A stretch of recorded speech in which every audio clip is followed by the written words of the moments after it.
qədər insanlar var ki, həyat yoldaşı rəhmətə gedir, ya nəsə bir bədbəxt hadisə olur, həyatından çıxır, amma o ömür boyu onu ürəyində yaşadır və xoşbəxt şəkildə yaşayır. Xatirələri ilə.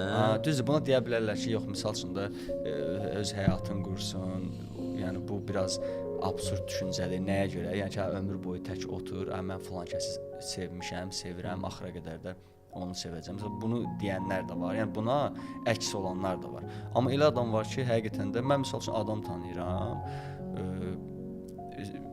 Gənc vaxtda seviblər bir-birlərini. Qızın atası verməyib. Oğlana. Oğlana verməyib də qız da getməyib. Oğlan ailə həyatı qurub, qız artıq yaşlı bir insandır, hələ də subaydır. Gözləmir, atasına baxır sadəcə olaraq bu qədər. Ailə həyatda qurmayıb, hələ də onu sevir.